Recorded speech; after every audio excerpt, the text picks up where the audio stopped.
Welcome to the Public Opinion Court, where the truth ain't reality, but opinions are. We have made it to Friday. I know some of y'all favorite day of the week, but we have made it, and we have made it to day 13 of the Freaky Rico Trial of the Century breakdown. And listen, today was light.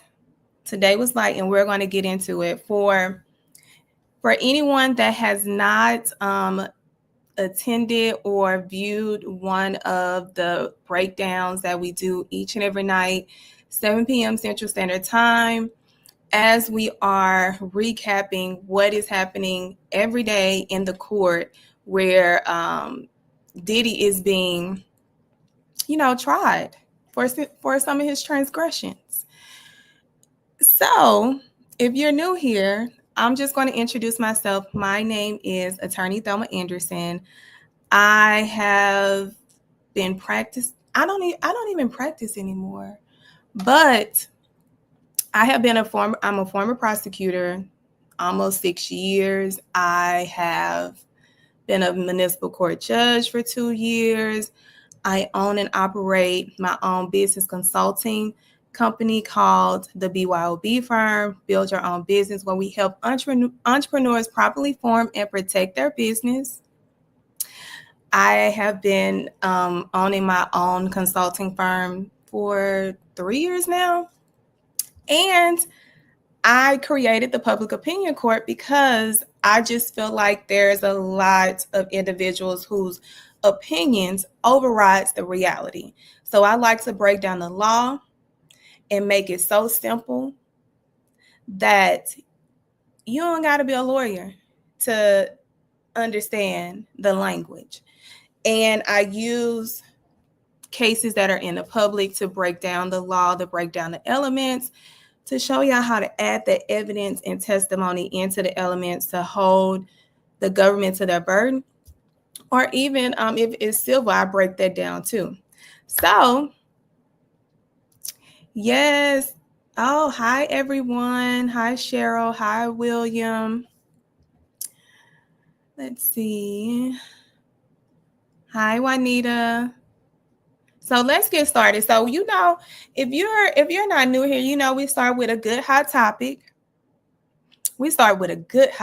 And today's hot topic is one of y'all favorites, former, soon-to-be ex-couple. Cardi B and Offset. Cardi B and Offset have been fighting in the Public Opinion Court for some time, and it's a marathon with them. It is a marathon. Hi, I'm new. Saw your post the other day and enjoyed your channel, so I came back. Thank you, Shape of Heart. Thank you. So Cardi and Offset have been on this toxic roller coaster of a marriage. They have 3 children, and now they're fighting in the public opinion. I feel like Offset is her baby mama. I feel like Offset want to be her baby mama because he is acting like he has the hormones and he has the vagina and she got the penis. Nobody is more emotional in their dynamic than him.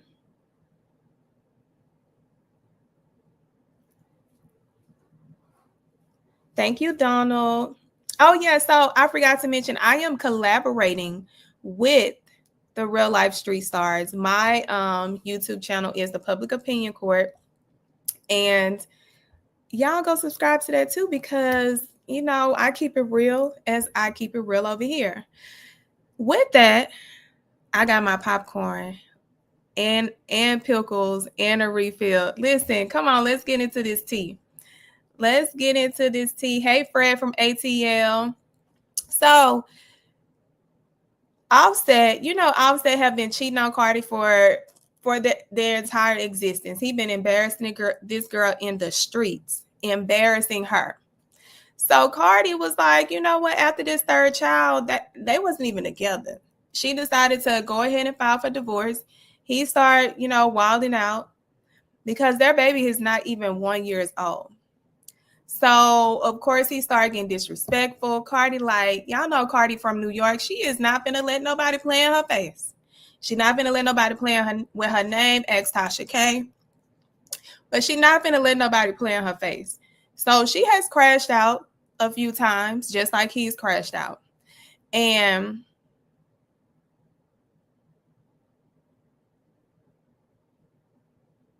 we're going to get into that. We're going to get into that because they also made a fatal flaw that I'm going to identify.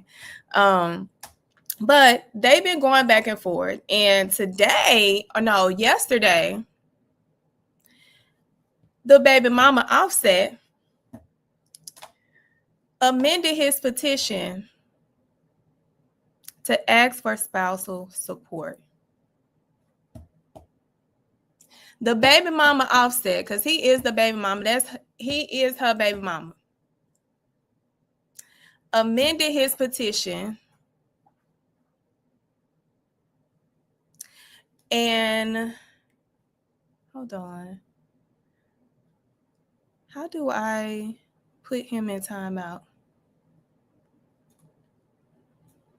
It's not letting me put him in timeout. I'm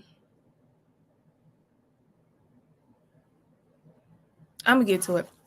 Yeah, how you gonna cheat and ask for money? So this is what Lauren LaRosa from the Breakfast Club reported. She said she reached out to sounds like Mary Jane. Yep.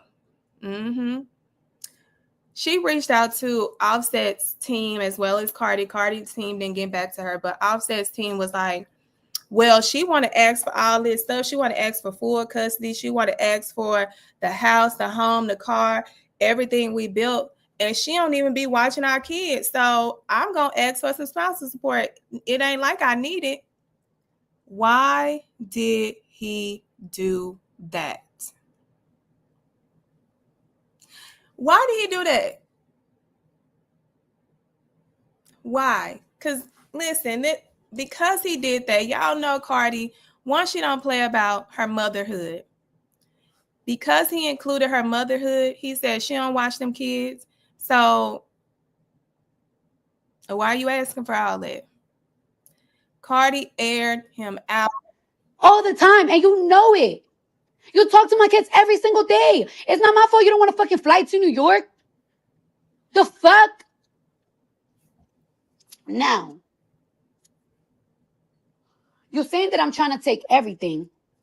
What you mean I'm trying to take everything? The cars that you gave me? I gave you cars too. You gave me the Rolls Royce truck. You gave me the Rolls Royce truck. You gave me the Lamb truck. And the day that I bought my Maybach, the Maybach was $170,000, and I didn't have the $70,000 that day. I had to get it the next day. So you just put the $70,000. You want those cars so bad, bitch, you could get it. But then you want to talk about the houses. You want to talk about the houses? First of all, my Jersey house, I bought that shit. And you tell me myself, if you buy a house in Jersey, I'm not helping you think, because I don't want a house up north. But my dream was always to have a property in New Jersey, in New York. So of course that's gonna be my property. I bought that shit with my sweat and tears. The Atlanta house, you have put me with the bill the last year. The last year you have put me with the bill. Just like you left me the last year, you have left me with the kids' bill. The last year, you have left me for a whole year straight. You have left me with the kids' bill. Y'all want to know what's the kids' bills? Start adding. Y'all need to start adding right now, right? So my kids got their own driver. They picked them up from school, they dropped them off, and they take them to gymnastics and to wavy unboxing classes.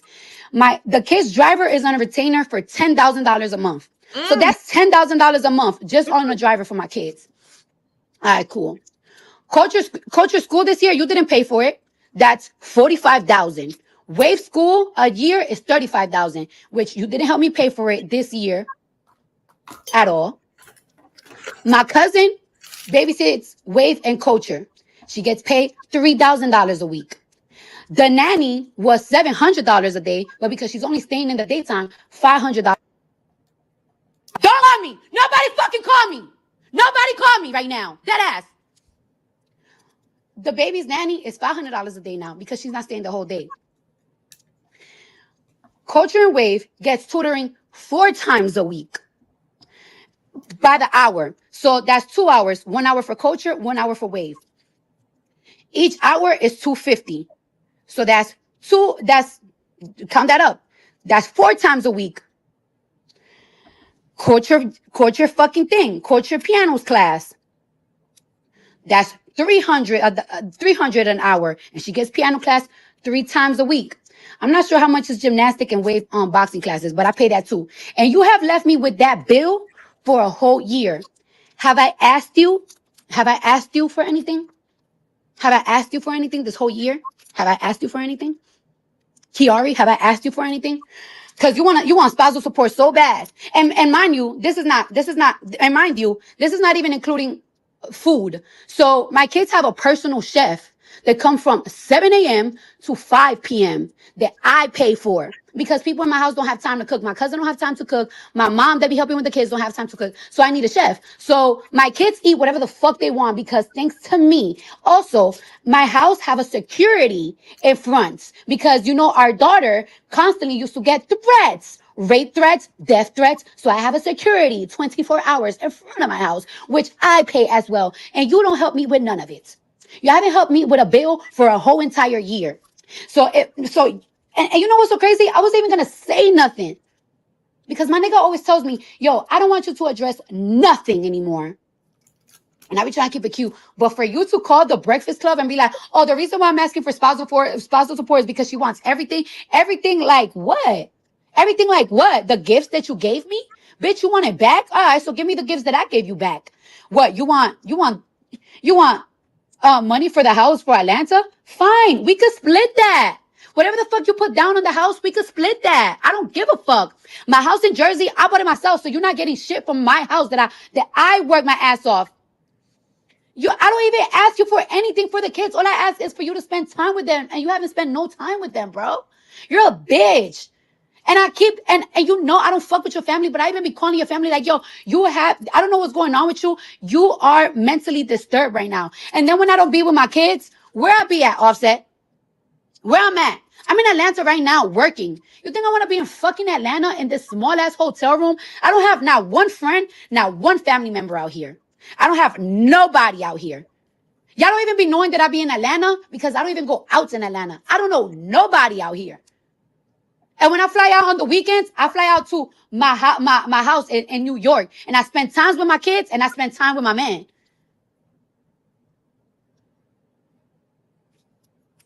He acting like I be out and I be a whole week with a nigga. No, I be with a nigga for once a week, 2 times a week. It gets to the point that my man go see me because I don't got time to go see him. He makes time for me because he know I'm busting my ass because he know how much this new era for me, my tour and my album means so much to me.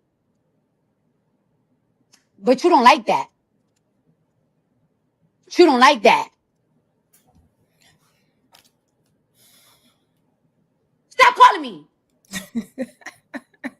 So for you to try to make me look in the media like I'm a deadbeat mom, well, please tell the media how you left me with a $50,000 a month bill that I didn't ask you $1 for. Please go say that. When you make it seem like I'm a deadbeat mom, Belcalis, Marlenis, Almanzar pay over $50,000 just on her kids alone. Just on her kids alone. Me. My money, my hands. I could have a good month. I could have a bad month. I could be depressed. I could be in a fucking room. But guess what? I have to pay that bill. No help. With no help. No nigga. Nobody. Me. And I'm cool with that. I'm cool with that. I'm cool with that. Those are my kids. I'm cool with that. Shit don't faze me. But you're not going to sit here and try to bash me as a mother when I pay for everything. Because you left me with a bill for a whole entire year. And I haven't said a thing. You don't even offer, nigga. So stop playing with me. Yeah, I'm trying to keep everything.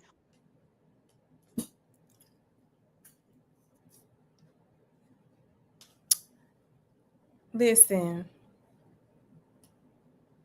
I agree with her. I agree with her. Um, but there's one thing that Cardi got wrong. So I did the calculation. Now, let me just, if you are just joining, make sure you are liking and subscribing. We got to get them likes up. Make sure it's so easy. Like, as I'm talking right now, you could be hitting that like button. Let us get this engagement up throughout this live. So I did some little calculation, and this is why I said Offset is the baby mama. So she said that she spends $45,000 a year on the daughter school. She spends 35 on her son's school. They do have a newborn, so she spends 10K on a personal driver a month. Hold on, I ain't add that right. Oh, that's 900. Okay, I got that wrong. 10,000 a month. Oh, she spends 96,000 a year on a nanny. She spends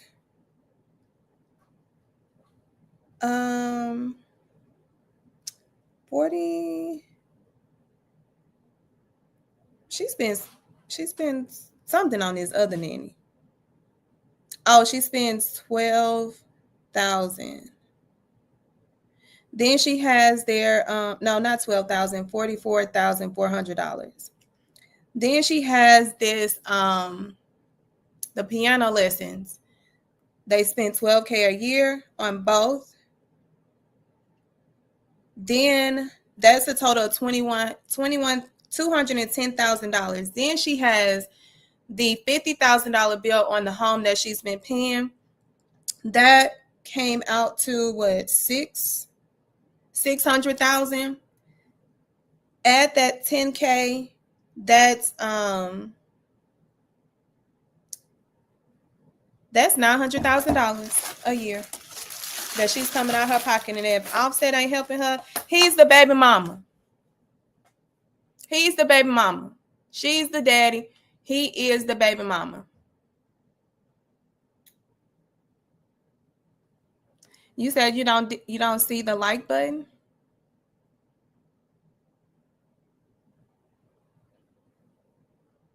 She is the baby daddy. Well, it's not to babysit. Y'all got to think, like, she's going to pay that amount. She's going to pay, if not, because she's in New York. So she has 3 kids. They'll have to come after school, but she has a newborn also. So she pays her relative that amount because y'all know how these daycares be charging on the upwards of what, $500 some a week, if not more. Oh, this is highway robbery. Like, a daycare is making that bank. So y'all better get to daycare. Get in the daycare business. Open you a daycare. Also, Cardi makes a lot of money. Cardi, I feel, was the breadwinner in that marriage. So I'm like, you the baby mama, you going out here, you ain't cheating. You ain't even working like that. She getting the money. Like she said, she can have a good month, she can have a bad month, but she's still taking care of those kids. I gave y'all a $900,000 balance. That's in the totality for the full year. And you have people spending more than that. But do I agree that they need them expenses? Hell yeah. That's high. That is high. But let me tell you where she made the mistake in spousal. So everything that they have made while there was in this marriage, even if it's business expense or business income, it's marital property. Marital property. So every piece of land, car, whatever they have acquired through this marriage, They got to determine how it's going to be split. So with her saying that New Jersey home is hers, no, it's both of y'all's. You use marital property as in business income to pay for that property. So until y'all are fully divorced, he do have an interest in it. Until y'all are fully divorced, he has an interest in those cars, just like you do. So this is going to be something that you and your lawyers are going to have to go back and forth on. But if she's saying like she doesn't want to fight, she doesn't want this to be a drawn out fight, she just want what she wants. She said, I want to be in New Jersey, I don't want to be in Atlanta. You can have that, just pick up that $50,000 bill that you stuck me with. What kind of man sticks a woman with a bill like that?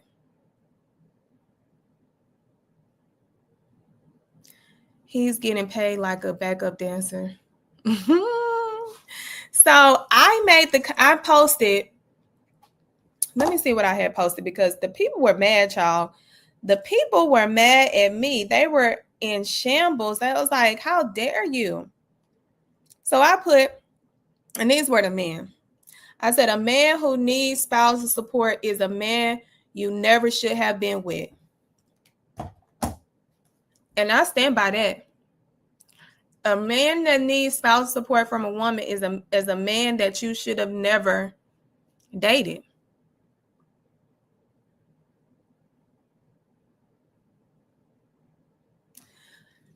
No, Kevin, I think you have it wrong.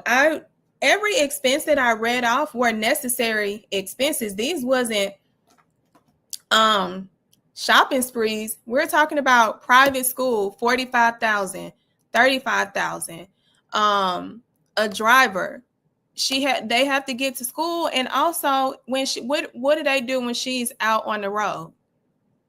She makes it so convenient for the individuals around so that everybody can be a well-oiled machine.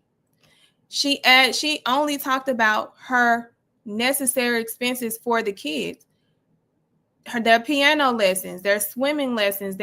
These are things that actually help the children develop. These are the things that help them form and develop at a rate that they're supposed to, if not better. She didn't write anything she didn't say anything that was outrageous. She ain't talk about no car, no Louis this, Louis that. These are educational things. So that's not what I'm saying. You pay for what you can afford. She can afford it, so she can pay for it. I'm pretty sure if she needed to cut back on something, she would. But you pay for what you can afford. So with that, if she wants to pay $10,000 to make sure that her children get to where they go from school to gymnastics to swimming to piano lessons and karate, I think whatever is reasonable for your household based off of your income and what you can afford, what's the uproar? Because everything that she stated that he's not helping is for their growth and their development. She ain't name a streaming service. She ain't name the internet. She ain't name social. She named things that are strictly for the development of her children, and they are amazing. Culture is super smart. The little girl is smart. So, baby daddy, the baby mama is out here in these streets trying to embarrass her. Out here in these streets, trying to embarrass her.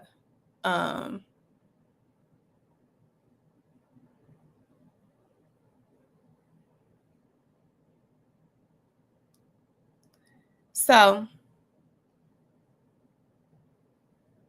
hold on 1 second, y'all.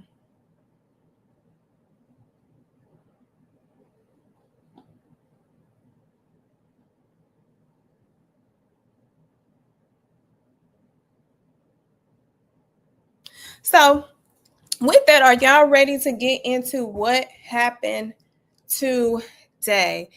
I know there was a comment in the comment section that said that there was an uproar in the jury. I don't know where that comment has gone.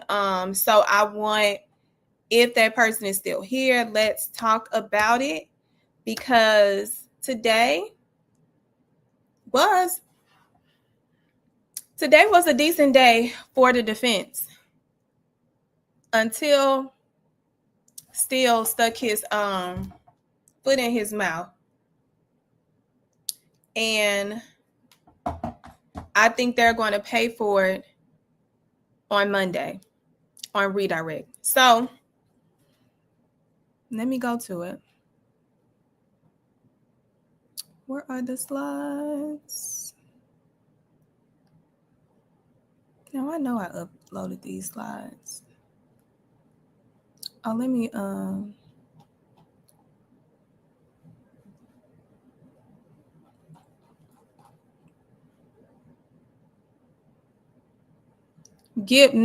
I'm said not get no spouse support. Not when she showed the judge in the court that he ain't been doing nothing for these kids for the last year. He ain't been taking care of his household, and he got the income. Go do some work, Offset. Go get to work. While you was out here embarrassing Cardi. So today was the continuation of Mia's testimony. Y'all remember Mia? Y'all remember yesterday? It was very heavy. It was a lot. You're like, okay, what's the deal? So she finished up on direct and then went into cross. So let's, as it's processing, I'm gonna bring it to the stage. I'm gonna remove this. And I'm gonna bring this. Hold on, where'd it go?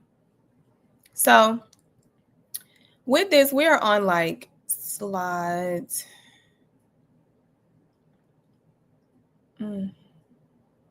So today, do anybody need a refresher from yesterday before we dive in today and we just keep going?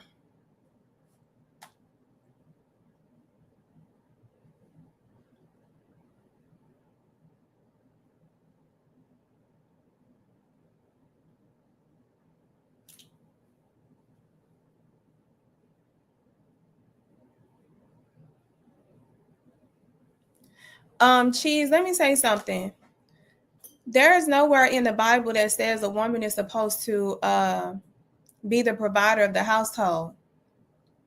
So until God comes down and change whatever, any verse or add a new verse, the man is the head of the household. The man is supposed to be the provider. Therefore, a woman is not supposed to provide you with spousal support. Like, you better start getting into that word and really investing in. Hold on. I don't think y'all can hear me. Hold on. That mic wasn't even on.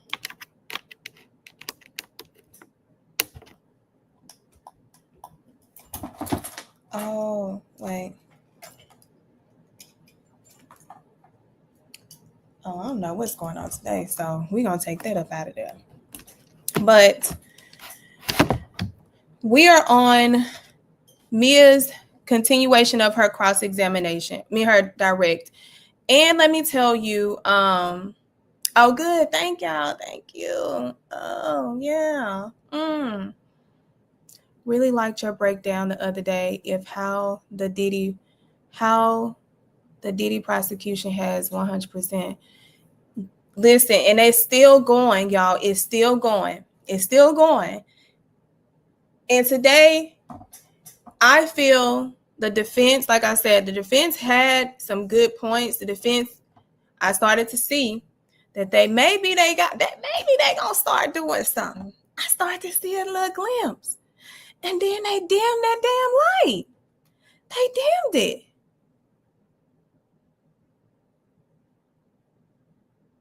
So just the facts, this is day 2. So this testimony is from day 2, not day 1. So we went over that yesterday.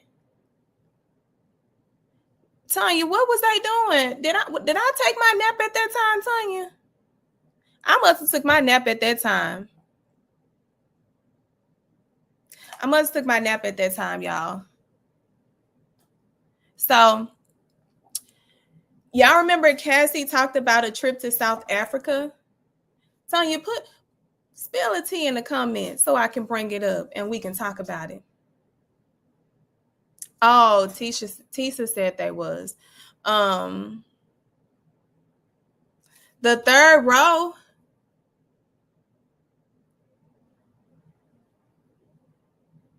They was in, Lord Jesus. I know they wasn't in there acting up, y'all.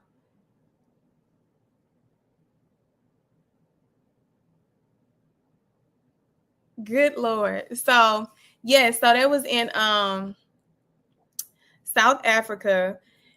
This is when Cassie found out that Diddy was cheating on her with Mia.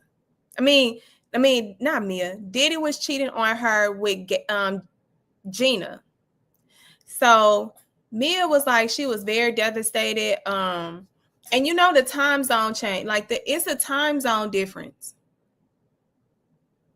It's a time zone difference. So they over there asleep. Diddy calls this woman's phone 48 times, y'all. He calls and texts 48 times. So when she gets up and she sees all these threats, he at this point is talking about you need to go, you're fired. Don't call me, you fired. It was like an emotional roller coaster because they were not able to get to their phones. And quite frankly, she didn't want to get to her phone because you were already on some rock. He was already on some rah-rah. So she ends up contacting KK. And this is why I said KK.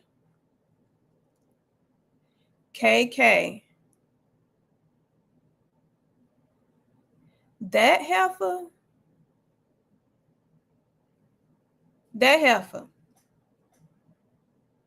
Y'all, she is a co-conspirator. KK is a co-conspirator. KK and D-Rock are co-conspirators. So she ends up contacting KK, and KK basically was confirming Diddy's behavior. Like, she had to go home. Now, mind you, Mia paid for her own trip to get over there. I mean, her own flight. And he wanted her to come back because she wasn't answering her phone because he was out in these streets cheating on Cassie and they was trying to get them some sleep.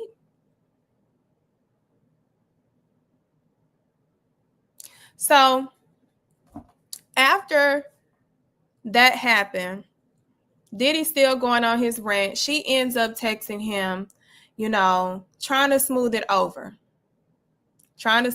But in those text messages, y'all, he told her he was going to kill her. He said, I'm going to kill you and I'm going to tell Cassie what's going on. But he was going to lie to Cassie, like tell her that she was coming on to him, like really like that.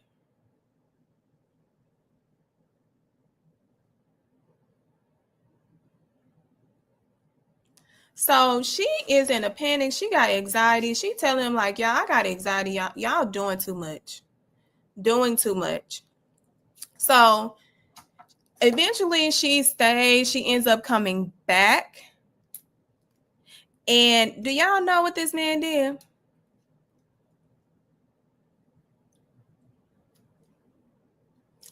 Suspended her.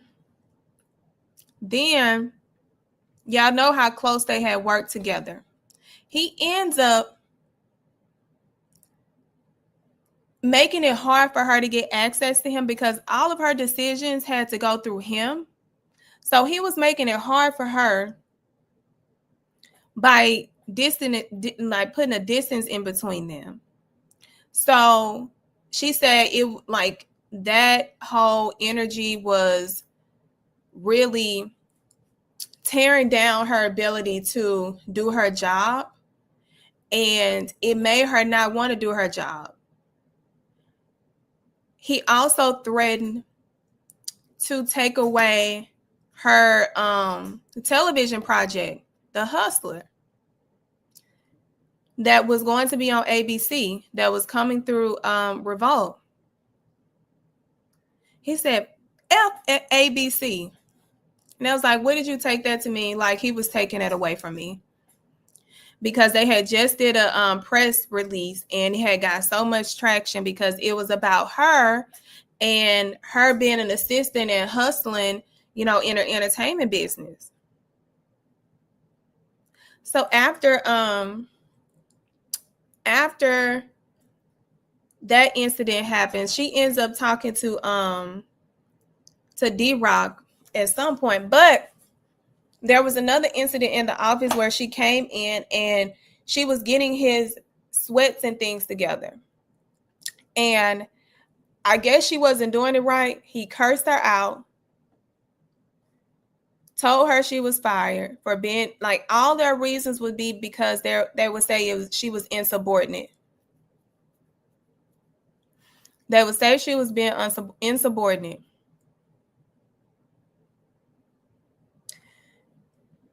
When she was in the office, y'all remember I told y'all about James Cruz. James Cruz hitting her up for some damn tickets. And she like, dude, I'm about to get fired. I'm literally getting fired right now. You know what this idiot sent back? Wow. Not wow, but he said LOL.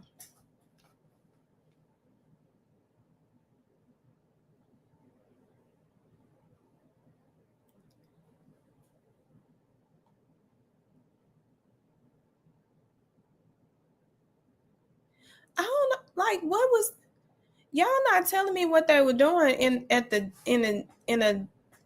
during court?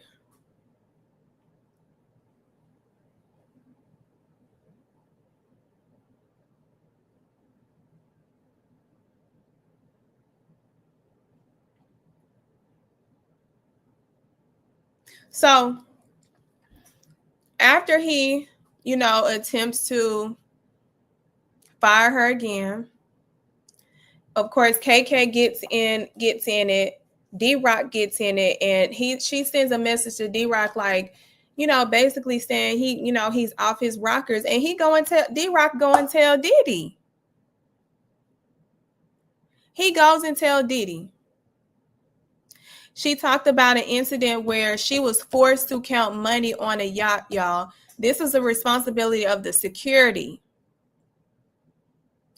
They were in St. Bart's. It was Kim Porter, the children, her, Diddy, and and of course security. He told her to count some money, y'all. Now, mind you, this is some money. Where you get this money from, Diddy? You counted on his boat. You got another overseas trip where you got money that you ain't letting that government know, and you coming back to. So she said, he tells her, you better learn how to walk on water, bitch. Because she wasn't counting fast enough.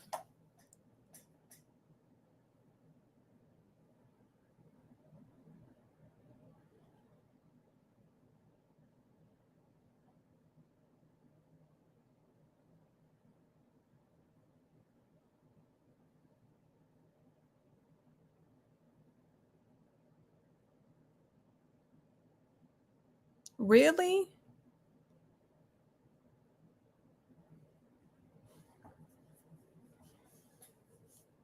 I'm gonna text my friend Simone and ask her, was the jury laughing? Hold on. Cause she was there. I gotta ask my girl Simone, was they in there laughing? I'm gonna text her. I'm gonna text my girl because I know she was in there. So They end up entering to a settlement after she leaves.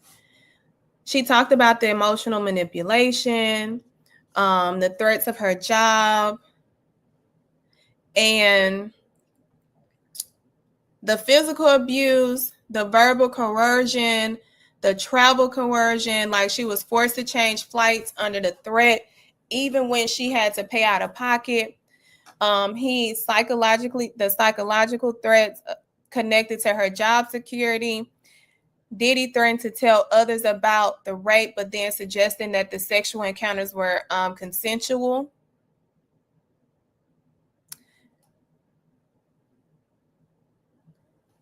So when she ended up going to talk to a lawyer, y'all, KK tells her, "I can't believe that you would betray him like this."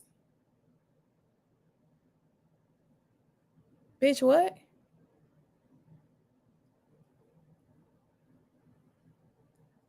Betray who?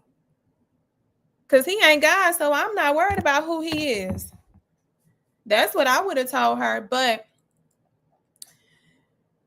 that was a profound movement for her, because her lawyers ended up asking for 10 million, but they ended up only getting 200,000, which was fine. Like, I think that she got it documented that she had to go that route. And that's why I always tell people, when there's a situation where you are being compromised in any way,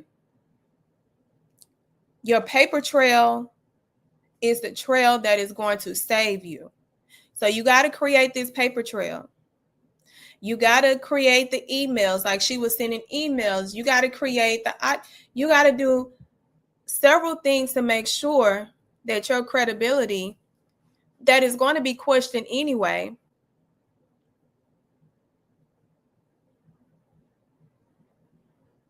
that it doesn't matter at the end of the day.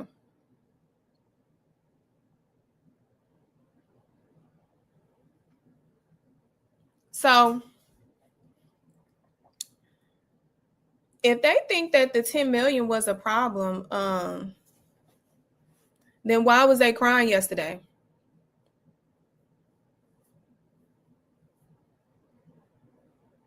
Why was they crying yesterday?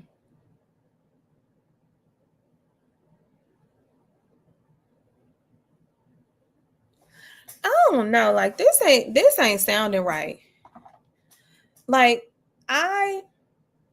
there's just some people that there's just, because why were they crying yesterday though?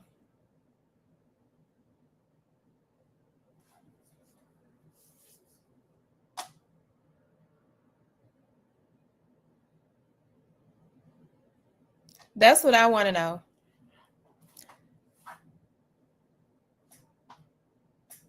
How would they have had a video? The defense had a video sent to them. I don't know.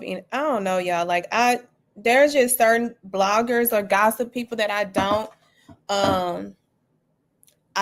trust, because this stuff would have made it to the news. If this was true, this would have made it to the news. So until I hear from the news that was there, like CNN, Fox, ABC, Law and Crime, I'm going to reserve my opinion until I hear from credible sources, because these bloggers and content creators are not credible to me. So let's get into the middle part. Make sure that you are liking and subscribing.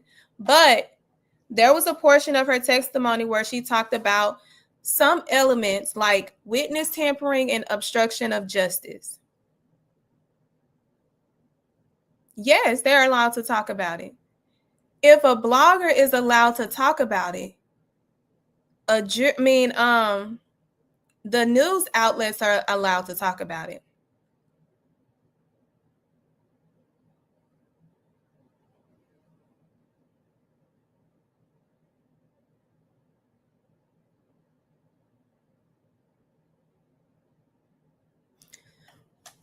So, oh, I will.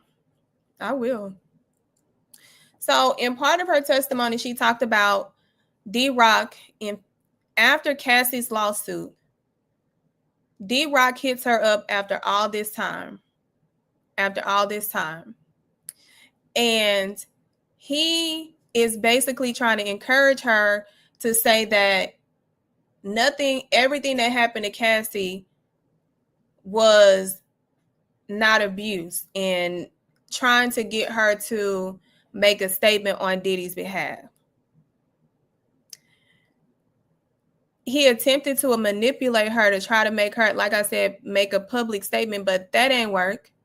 Then February, he gets back to her because when he called her in November, he was trying to get her to speak to Diddy. And she said when Diddy called her phone, she threw her phone across the room and ran. And after that, they attempted again in February. Diddy sent her a text message. Call me when you have 10 minutes, love. Followed up with an emoji, the heart and the praying hands. D Rock was trying to imply that he was going to send her a gift that we knew that was coming from Diddy. In one of his messages, he said he needed her to jog his memory and wanted to talk about who was around him because she basically knew him best. This, y'all, applies obstruction. They are texting her. No, D Rock gave her her number. D Rock. Diddy didn't have her number. D Rock gave it to him. D Rock was trying to get them on the phone, and she said, So they brought that up.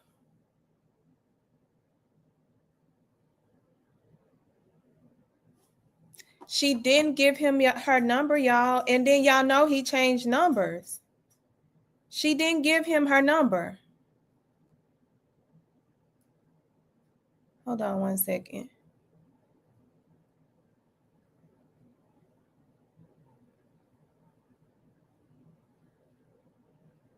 Yeah, Lauren LaRosa has not reported on it. So I don't believe it. She hasn't reported on it. None of the major outlets have reported on it.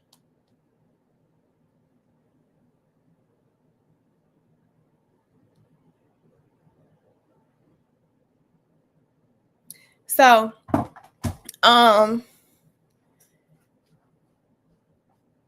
hold on, where am I at?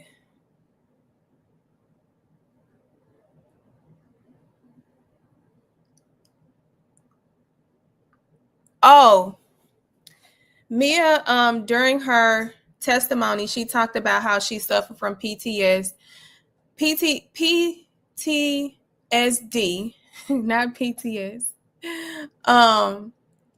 And it was because of the misrepresentation of emails, like that would trigger her. Fear from her name being called across the room based on how Diddy used to do, constantly second guessing herself, feeling like she was going to get in trouble. Like, I think she said the phone or internet as well. There was a lot of things that she said that she suffered from because of what she encountered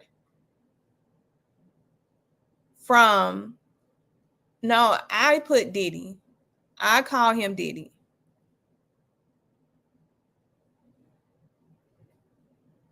Hmm.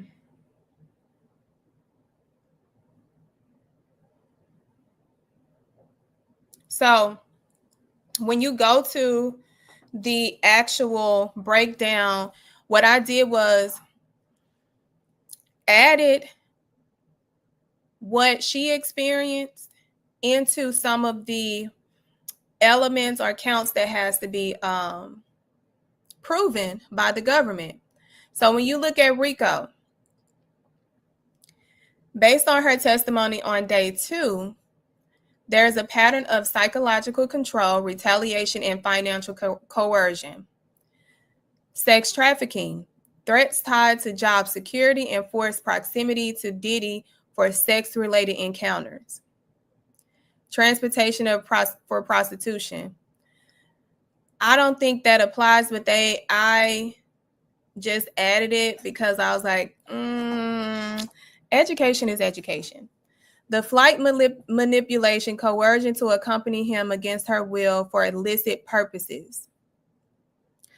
Obstruction of justice, contact post-lawsuit, pressure to recant or soften stance, implied hush money via D-Rock. Witness tampering, attempting to control future testimony regarding other women's lawsuits. Y'all remember when I talked about how she was contacted by HR and HR told her if she had to testify, she had to lie. And they gave her the lie that she was supposed to tell. So that's one of them. Then you have workplace violence and toxicity, verbal and emotional abuse, coupled with threats of firing, suspended pay, manipulated employment records. So that is one of the things that I want people to pay attention to, instead of people paying attention to the things that are meant to confuse you and draw your attention away from the facts and the elements. So now it's time for her to go on cross. Now, like I said, I think Steele did a decent job, but he also had a fatal mistake. We're going to get into that. So Steele's objective was to hammer down, but you didn't leave, but you didn't leave, but you didn't leave, but you didn't leave, but you didn't leave, but you said all these good things about him. You said all these good things about him. You said all these good things about him, but you didn't leave, but you didn't leave, but you didn't leave. That was his objective. So he started with, because of Sean Combs, you suffer a great deal, right? And she said, right. Just seeing him call your number made you throw your phone. True. He made you do things that were unthinkable. Yes. So I'm going to tell you right now what he's doing is typically how you're supposed to start a cross-examination. You're supposed to use what they have testified to get them comfortable, because you already know what they're going to say. You already know their response because they just responded to it on direct examination. By doing that, you're going to get them comfortable, and you want them to be so comfortable that they just start saying yes.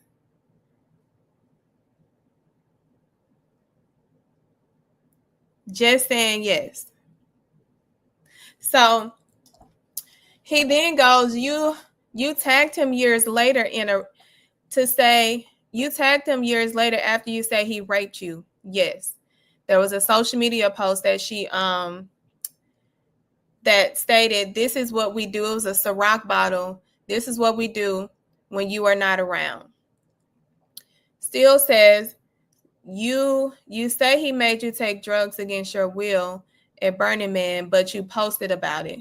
Yes.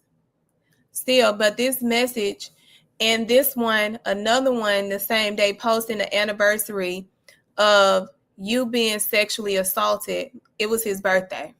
She said, I don't celebrate it as an anniversary, which that was sick.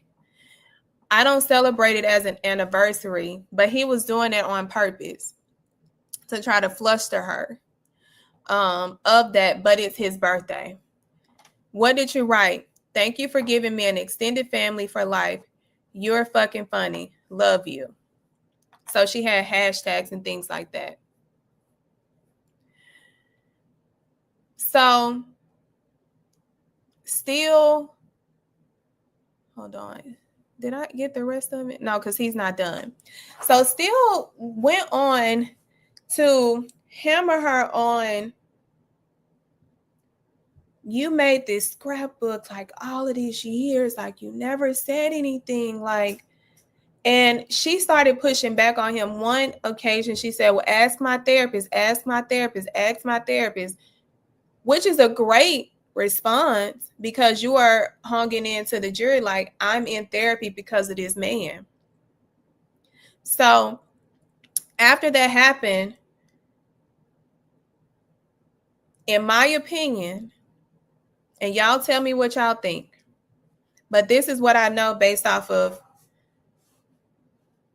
trying cases and being on one side from the other, because you have to listen with intention, and you have to listen to know when your opposing counsel has opened a door, because there are some pieces of evidence that you just cannot get in until a defense opens the door. That's the reason why that whole mistrial situation happened, because the government was going faster than they should have with trying to beat the defense to their right to ask first. If they don't ask, it doesn't come in. Just like with the state, like it's opening the door to certain things. And what else going to say? Oh, what he said. What he has said. How many likes do we have? How many likes? What do our like counts look like?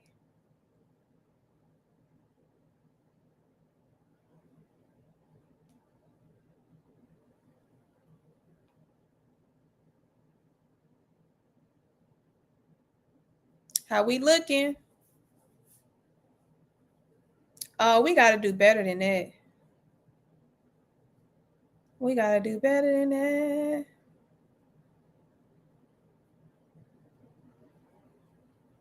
Better than that. Let's get these likes up. Let's get these likes up. Take out 1 second to get the likes up.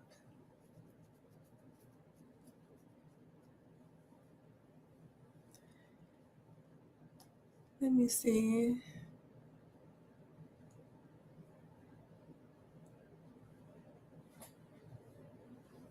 So, listen, I'm trying to tell y'all what I know so y'all can know what I know. Oh, this is not for the people who've already hit the likes, y'all. It's not for the people who already hit the likes, y'all. Thank you, though. So what I want y'all to respond to is,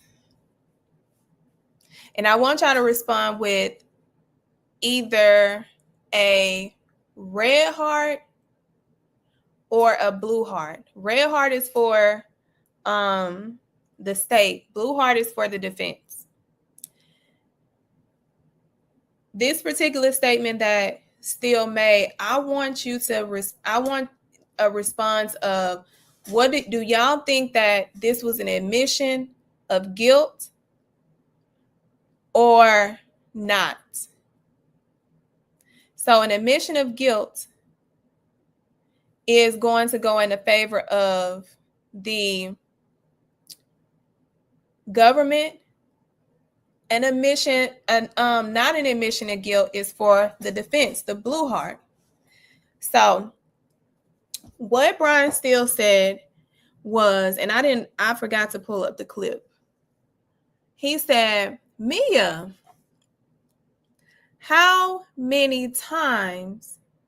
He said, Mia, isn't it true that Sean Combs did not sexually assault you as many times that you have stated?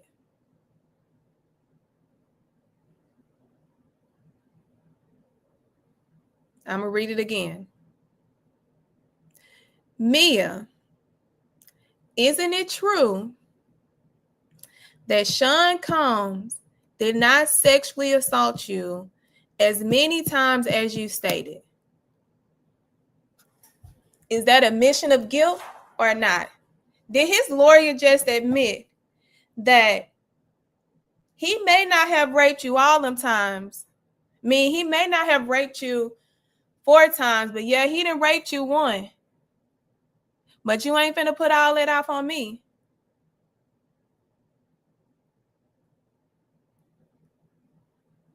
So, blue for not an admission of guilt, blue heart, or red heart for admission of guilt.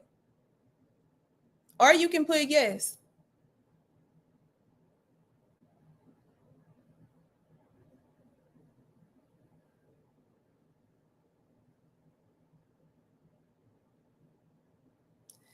Listen, y'all. I said the same thing. I said the same exact thing. I said, are you cool, Brian? Are you cool?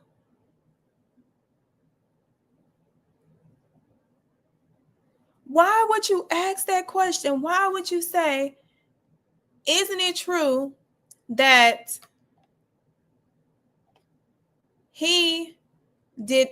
Sean Combs did not sexually assault you as many times as you have stated? Did Brian, how many times? How many times was it, Brian? Tell me. Was it 1? 1 is enough. Because that way that question should have stated, how many will catch it though? That's what the government is supposed to catch that. So let me tell you one thing that I used to do as a former prosecutor. I wasn't staring at the witness stand. I wasn't staring at the defense. I was literally listening and writing. I was writing out everything the defense said as they were doing them questions, because muscle memory. So what I would do, because it's something that they're going to say that I got to come back and I got to put them out their misery. So a great litigator is going to be writing and listening, because there's something that you're going to miss if you're not actively paying attention to that. So if I am the the government, and you got all these people with you, you are supposed to catch that, but they can't say anything because it's not their turn to talk. And I wouldn't object to it.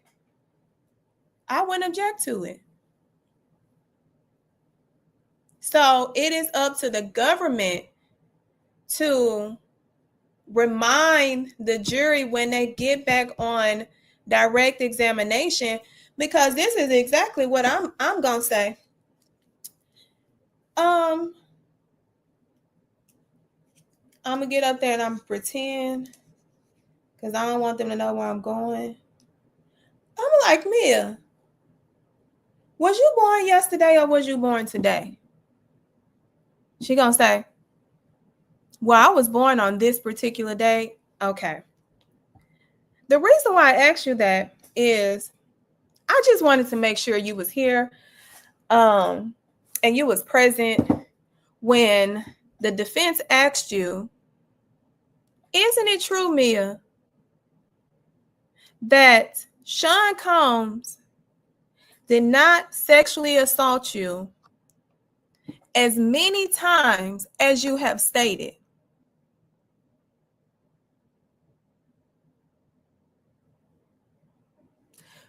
How do you interpret that question, Mia? And guess what? She gets to interpret it.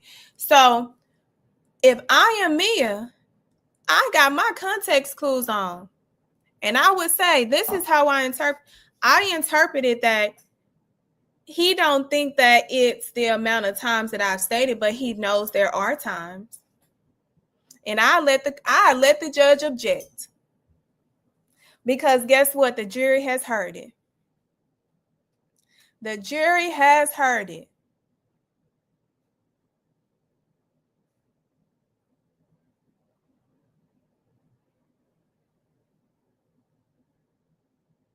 So listen, I'm going up there. I'm writing like, Mia. Did you? Did you? Well, tell me, how did you perceive that question? And she gets to, because he asked her a question that he wanted her to think for her to respond.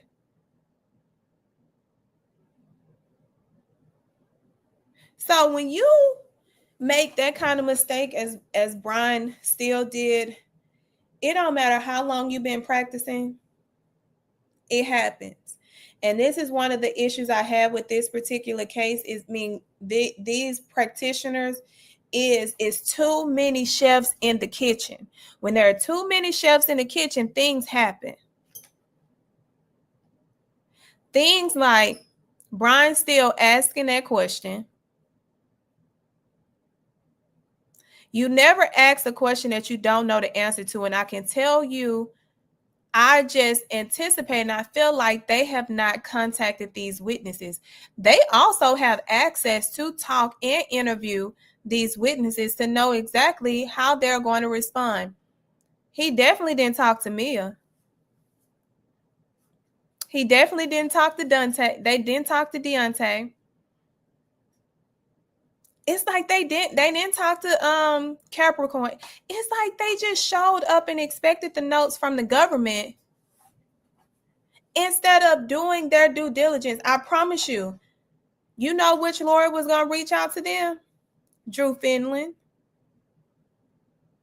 He was going to have that conversation.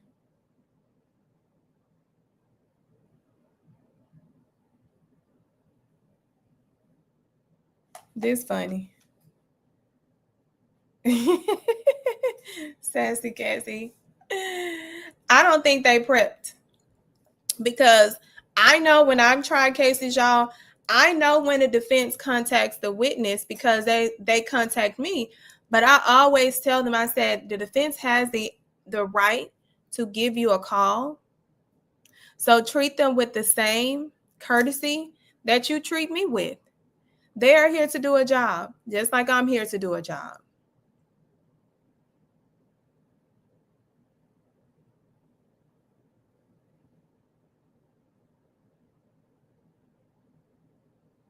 So, yeah, Brian still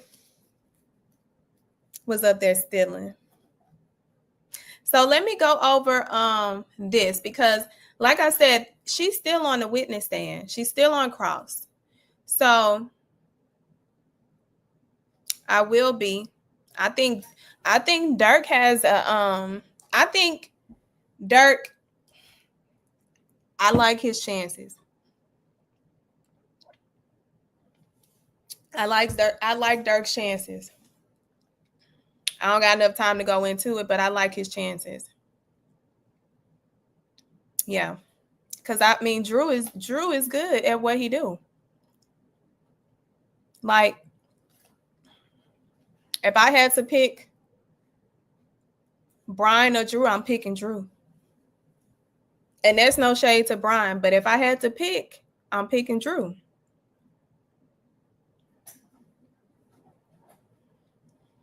Oh, y'all. Oh, Jules is going to testify. Y'all know who Jules is? Their favorite sex worker? The one that they be transporting across interstate commerce? He's testifying. Mm-hmm.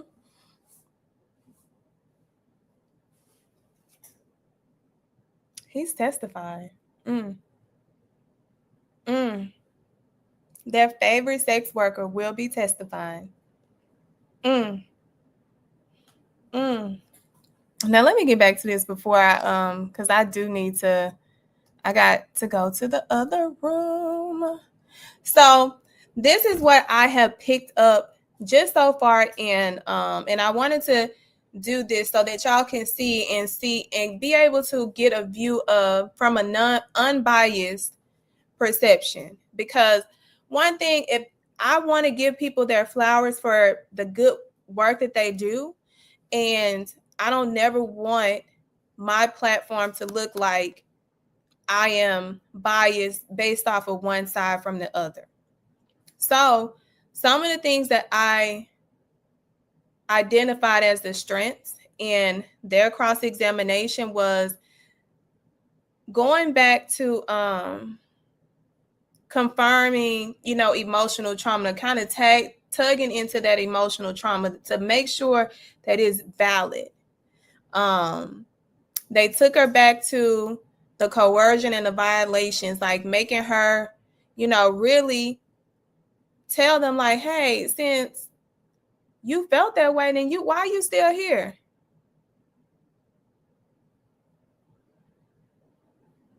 Oh no, this is not hers. This not theirs. Hold on. Wait. No, this not the right one. Hold on, y'all. I gotta get the right, because I was like, that's not what that's not how I prepared that. I said, I know how I prepared this.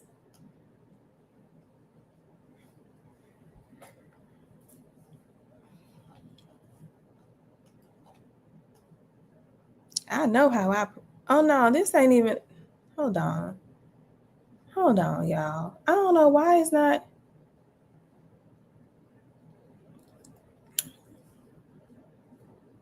Oh, it's under. It's coming. It's rolling. It's rolling, y'all. It's rolling like a. Okay, here it is.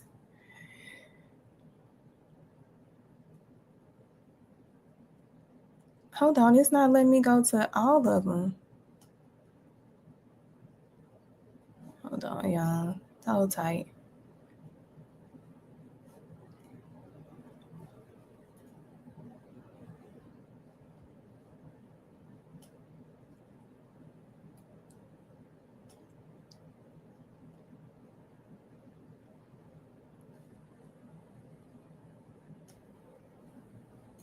I think this one.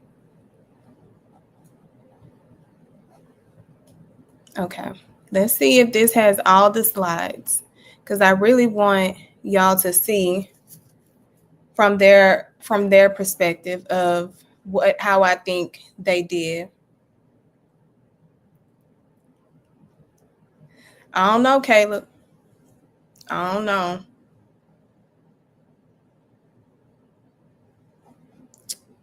I hope if they had any transgressions, they repent. Y'all, this is not.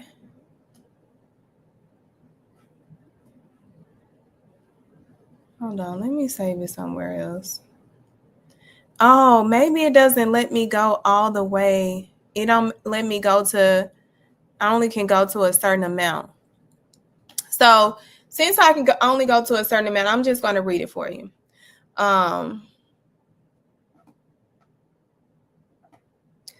Some of the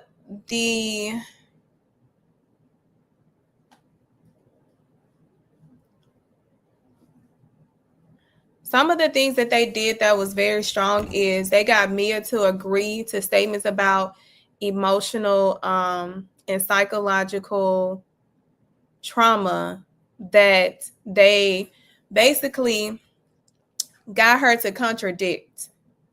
They got her to contradict.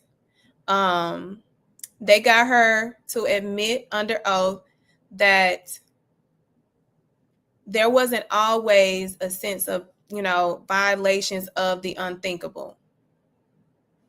So I think that's a balance that people can make, like when they are having those determinations of how they want to identify how they perceive things happening to them.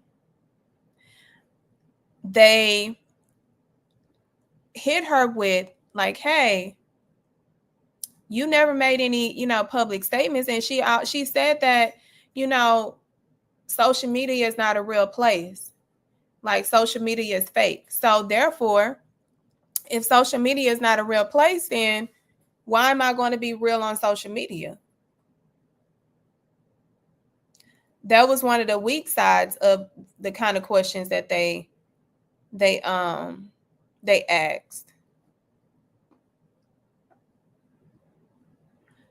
Another another thing that they talked about with her is the support she continued to show him after the fact, texting him on birthdays, texting him, or keeping in contact. I wouldn't say she kept in contact for a very long time because once she left in 2017, it was just the happy birthdays and reaching out for the death of Kim. So I think the defense had some W's today, but still came back and gave them an L. And I hope the government picked up on it. If they didn't, if they did, like, that's on them. That's why I'm talking about you got to listen. You got to be like this. When you getting that tea, y'all, don't be looking. You need to be right. You be like, oh, so she said, dang, girl, like, you talking too slow. Fast. Like, slow down. I'm trying to get all this because I got to, go back and I got to spread the news. So I think they're going to have to bring another specialist. I think they're going to bring a different type of specialist in for her and her testimony because it's different. I feel like it's different from Cassie's. I think her responses were different from Cassie's. I think her experiences were different from Cassie's. I think the comment that she made, she told them it was a trauma bond, like, which it was. It was trauma bonding. And that's the one thing that the therapist talked about. The psychologist talked about trauma bonding.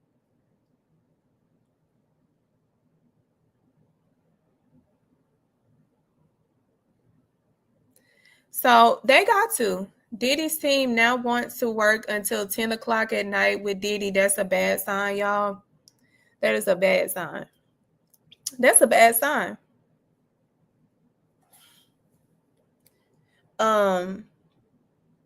But I will tell you my overall feel for today was she got done with direct. Cross was very hard. Her cross was harder than, they treated her worse than Cassie, in my opinion. They treated her worse than Cassie. He beat her today. But she fought back. I ain't gonna hold you. She fought back. Mia, after lunch, she said, enough with this. I'm finna fight back. So Monday, we are at the conclusion of Mia. I think she held up phenomenal. I think she was a great testifier. I think she articulated. I think that she had to relive some really painful things. I think I was looking for the defense to show up because they have been getting the belt to ass all week. And they finally gave a glimpse of what a superstar defense team is supposed to look like, is supposed to do, and is supposed to approach. Unfortunately, they have to be as heavy on a victim because they're fighting for their client.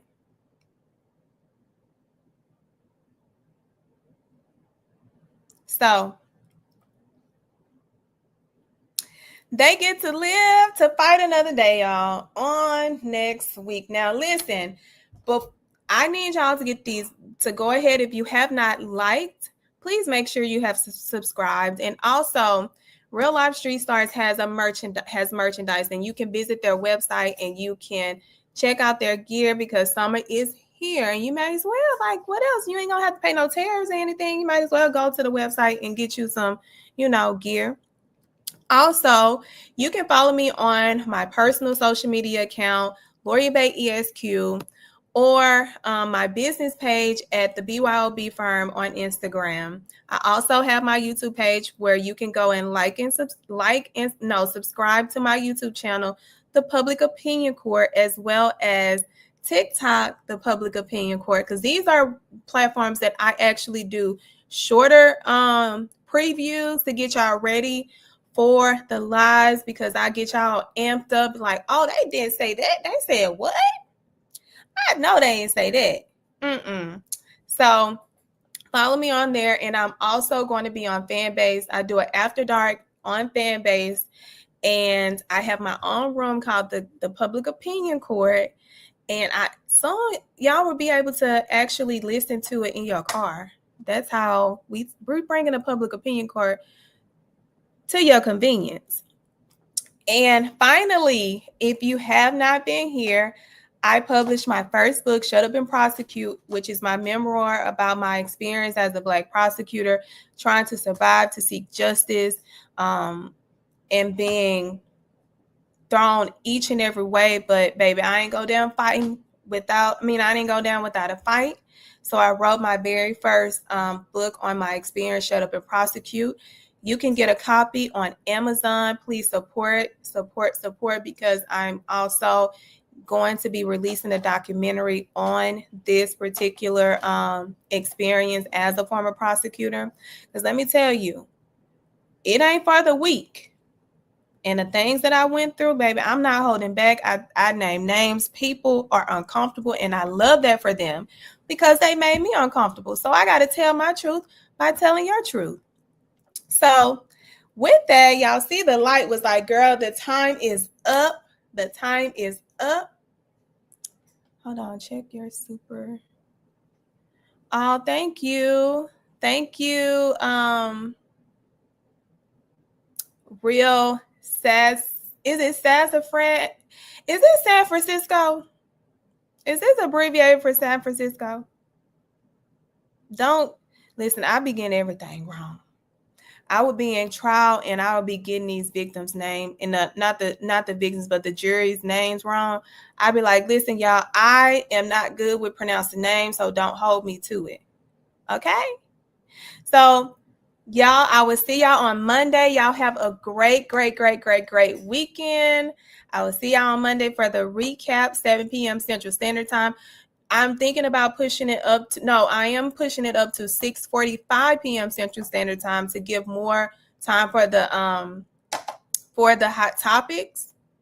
But yes, starting on Monday, we are pushing it 15 minutes ahead so that we can have more time. I want some of y'all to ask as many questions as you want to, okay? Yeah. Okay, thank you. Listen, I told you I will murder something. I will murder it. Y'all have a wonderful weekend. Make sure you like and subscribe before you leave, and I'll see y'all on Monday.